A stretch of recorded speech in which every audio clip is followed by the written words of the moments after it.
안녕하세요. 건강정보가 톡톡 튀는 시간 건강톡톡의 아나운서 정재희입니다.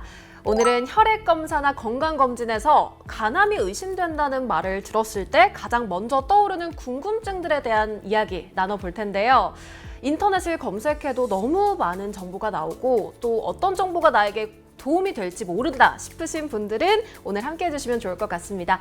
오늘 궁금증 풀어주실 분 모셨습니다. 간담체외과 홍석균 교수님 모셨습니다. 안녕하세요. 안녕하세요.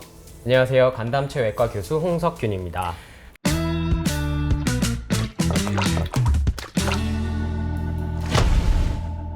네, 교수님 사실 이 건강검진이나 혈액검사에서 간암이 의심된다 이렇게 말을 네. 하면 걱정이 되기 마련이잖아요. 그쵸. 근데 이렇게 의심 소견을 받으면 실제로 간암일 확률이 좀 높은가요? 꼭 그렇지만은 않습니다. 사실 구체적으로는 다른 영상검사나 아니면 좀 더 종양표지자 검사를 포함한 다른 피검사 등을 추가해서 확인을 해봐야지 정확히 암이 의심된다, 암이다라는 걸 알 수 있습니다. 근데 그 AFP 수치라고 있잖아요. 네. 건강검진이나 혈액검사에서 이게 높게 나오면 간암이 의심된다 이렇게 네. 말씀을 하시더라고요. 그럼 이게 진짜 간암을 의심하는 수치인 건지 간암을 확신할 수 있는 수치인 건지 궁금하더라고요. 좋은 질문인데요. 이 수치가 높다고 해서 다 간암이거나 이 수치가 낮고 정상이라고 해서 다 정상은 아닙니다. 사실 이 검사 수치 말고도 다른 종양표지자 검사 수치도 있고요. 네네. 단순히 이 피검사 하나만으로 진단을 내리는 종양은 아니기 때문에 영상검사 또한 중요하거든요. 그래서 영상검사와 이 종양표지자 검사를 포함한 피검사 결과가 둘 다 중요합니다. 그래서 이 수치가 높은데도 불구하고 정상인 경우도 있고요. 네. 정상인데도 사실은 알고 봤더니 간암인 경우도 심지어 있습니다. 진짜요? 그럼 네. 수치로만은 알 수가 없다 맞습니다. 이런 말씀이시네요. 네. 그러면 건강검진에서 초음파를 했는데 네. 간에 무슨 혹이 발견됐다 네. 이런 경우도 꽤 있었어요. 그럼요. 많죠. 그런 경우도 암일 확률이 있는 거죠? 우리 여기 중에도 네. 사실 간 초음파 보면 뭐가 있을 가능성도 있습니다. 근데 간암뿐만 아니라 사실 보여지는 것들은 양성 종양이라고 해서 그냥 네. 단순히 물혹일 수도 있고요. 뭐 간에 있는 혈관종, 뭐 국소 결절성 증식증 이런 조금 복잡한 네. 용어도 있는데 여러 가지 양성 종양도 같이 어떤 종괴가 있다라고 보여질 수 있기 때문에 초음파에서 뭔가 보여진다 해서 어떡하지 이렇게만 생각하실 건 아니고요. 네. 그런 경우에는 좀 더 뭐 CT 검사라든지 MRI 이런 추가적인 검사를 좀 더 해보는 게 더 안전합니다. 오, 근데 제가 생각했을 때 암이라고 하면 조직 검사를 하는 경우가 많다고 생각했는데 방금 CT나 MRI를 말씀을 맞습니다. 해주셨듯이 이렇게 영상 검사만으로도 암을 좀 확인할 수 있는 거였나요? 이게 간암의 약간 조금 독특한 특징인데요. 네. 위암이나 뭐 대장암, 다른 종류의 암, 뭐 위방암도 마찬가지고 조직 검사가 상당히 중요하다고 알려져 있지만 간암 같은 경우에는 조직 검사보다 영상 검사, 조영제를 쓰는 CT나 MRI 이런 검사를 통해서 진단을 내렸을 때 조직 검사보다도 더 네. 정확하게 진단을 내릴 수 있다라는 게 알려져 있기 때문에 사실 영상 검사만으로도 확진을 내릴 수 있는 게 간암입니다. 오, 그러면 조직 검사라고 하면은 보통 좀 시간이 오래 걸릴 것 같고 그런데 입원이 꼭 필요한 건지 또 어떻게 진행이 되는 건지가 궁금해요.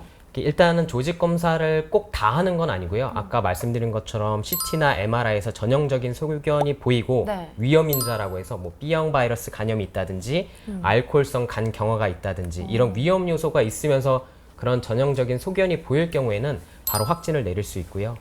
만약에 그런 소견이 보이지 않는다라고 한다면 드물게 조직 검사를 고려하는 경우가 있습니다. 근데 조직 검사는 사실 가느다란 바늘로 뽕 찌르는 거고요. 거의 일부의 간 조직을 살짝 채취를 하는 거기 때문에 사실 당일만으로도 가능하고요. 경우에 따라서는 조금 출혈이나 이런 게 걱정이 된다 한다면 1박 2일 정도로 끝마치고 퇴원하는 경우가 많습니다. 그리고 이 간암이라는 게 초기에는 증상이 별로 없다고 그쵸. 들었어요. 많이 정말- 들으셨네요. 좀 많이 들었죠. 사실 공부를 좀 해왔거든요. 잘하셨습니다. 네. 어떤가요? 초기에는 알 수가 없는 건가요? 잘 아시는 것처럼 간이라는 게 침묵의 장기라고 많이 알려져 있어요. 그래서 네. 웬만큼 어떤 문제가 있거나 염증이 있거나 어떤 종괴가 있다고 해서 통증을 느끼는 경우는 거의 없습니다. 그래서 침묵의 장기라고 그래서 명칭을 하고 있죠. 그럼 간암을 초기에 알 수 있는 건 건강검진 이런 거밖에 없나요? 맞아요. 예, 그게 어떤 복수로 배가 부른다든지 아니면 뭐 통증이 정말 극심한 통증이 있다든지 네네. 황달이 생긴다든지 이러한 문제가 나타나기 전까지는 네. 사실은 본인이 느끼기는 좀 어렵습니다. 근데 또 반면에 그런 증상이 나타났다. 네. 그럴 경우에는 사실 이미 어느 정도 진행된 간암일 경우가 많기 때문에 조기 검진이 꼭 중요합니다. 그럼 말씀하신 것처럼 뭐 황달이나 이런 거는 어느 정도 증상이 진행이 된 맞아요. 후에 나타나는 증상인 건데 맞습니다. 그럼 조금 더 자세히 알려주세요. 진행이 되면 어떤 증상들이 나올 수 있는지. 아까 말씀드린 것처럼 간 경화가 심해진다면 복수가 많이 차요. 일단 배가 어. 볼록 튀어나오게 되는데 살이랑은 어떻게 구별하죠? 저도 많이 그쵸. 튀어나온 것 같은데. 근데 보통은 살 때문에 배가 튀어나오는 경우 갑자기 볼록 튀어나오는 게 아니잖아요. 그렇죠, 그렇죠. 천천히 이렇게 네네. 차는 경우가 있는데 복수는 갑자기 차는 경우도 상당히 많이 있습니다. 하루아침에. 맞아요. 며칠 만에 갑자기 차는 경우도 있고 또 황달이라고 하면 빌리루빈이라는 피 검사를 통해서 알 수 있는데 사실은 검사 없어도 한 3 이상이 될 경우에는 눈동자가 일단 노랗게 보입니다. 그래서 본인이 거울 볼 때도 좀 이상하다고 판단할 수 있고 주변 분들이 딱 봤을 때 너 눈이 약간 노란데? 라고 표현하는 경우가 있어서 그런 게 이제 나타날 수 있는 일반적인 증상들이죠. 그럼 평소에 뭐 간의 건강이 원래 안 좋았거나 네. 간염을 가지고 계신 분들은 더 조심해야 되는 건가요? 맞습니다. 그런 증상이 워낙에 있었던 분들은 어떤 이벤트나 아니면 뭐 조금 술을 먹었다든지 네. 건강보조제로 본인의 몸을 생각해서 먹었던 게 간이 안 좋은 상황에서 극심하게 갑자기 안 좋게 만들 수가 있어서 더 주의를 요합니다. 그럼 전 개인적인 질문 하나 하고 싶은데 안 됩니다. 안 되나요?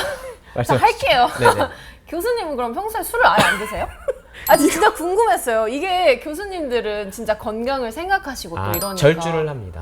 아, 네, 적당히 적당한 음주는 하죠. 사회생활을 하기 항상 위해서 어쩔 수 없이 건강검진을 하기는 한데요. 건강검진은 꼭 하죠. 1년에 한 번씩은 아. 꼭 하고 있습니다. 그러면 또 되겠네요. 그러면은 교수님은 술을 자주 마시지는 않는다고 하셨지만 자주 마시는 분들은 그런 네네. 간암 위험이 좀 높아질 수 있을까요? 아무래도 최근에 이제 간 질환이라는 게 B형간 우리나라에서는 아직까지 B형 간염에 의한 간 질환이 많기는 해요. 네. 근데 점점 서구화가 되면서 대사이상 지방간 질환 이런 것도 있고요.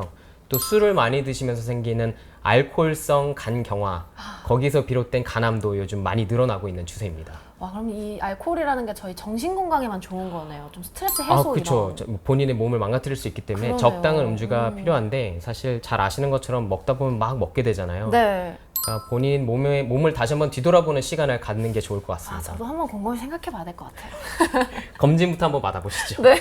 그럼 간암 의심 소견을 받으면 상급 종합병원으로 가게 돼 있잖아요. 네. 그럼 교수님 같은 경우에는 간암 확진을 어떻게 내리시는지 또 대학병원이 예약이 잡기가 오래 걸리는데 그런 부분은 어떻게 할까요?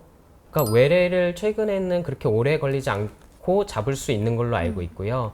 외래를 통해서 조영제를 쓴 아까 잠깐 언급을 드렸는데 CT나 MRI 검사를 추가로 촬영을 해봐야 되고 네네. 더불어서 대학병원이나 큰 병원에서 종양표지자 검사라고 해서 아까 잠깐 또 언급이 됐던 AFP 수치 그리고 그 밖에 다른 뭐 피부과라든지 다른 종류의 종양표지자 수치들도 있거든요.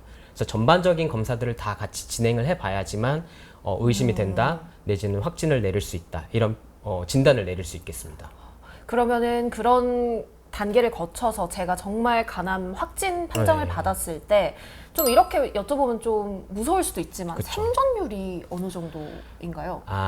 이제 빠르게 발견하고 조기 진단이 된다면 사실은 뭐 80% 이상 오, 네. 생존율이 높게 유지될 수 있기 때문에 조기에 진단을 하고 거기에 맞는 치료를 빨리 받는 게 중요하겠습니다.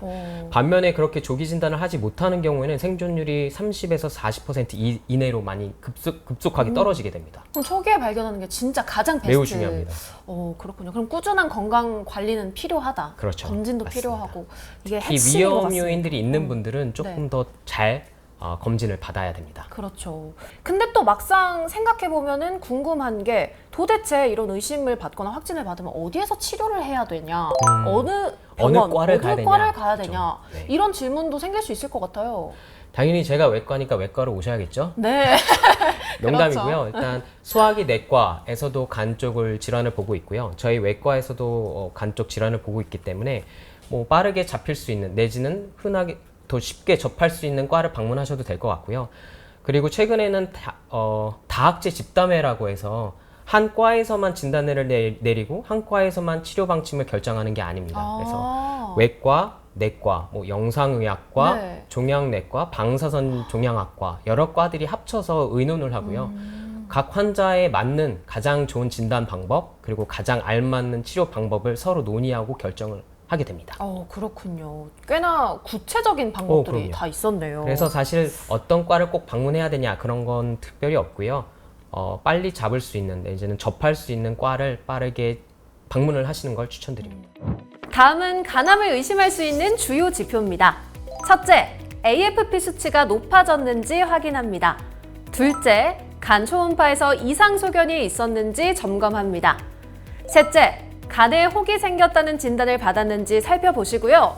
넷째, 복부 통증, 체중 감소, 황달 같은 증상도 주요 신호입니다.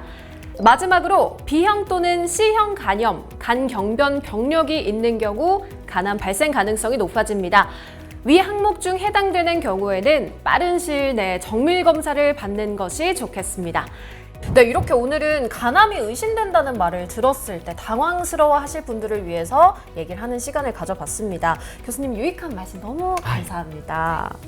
다음 시간에는 간암 치료와 또 간 이식에 대해 이야기 나눠보도록 하겠습니다. 지금까지 건강 정보가 톡톡 튀는 시간 건강톡톡이었습니다. 다음 시간에 만나요.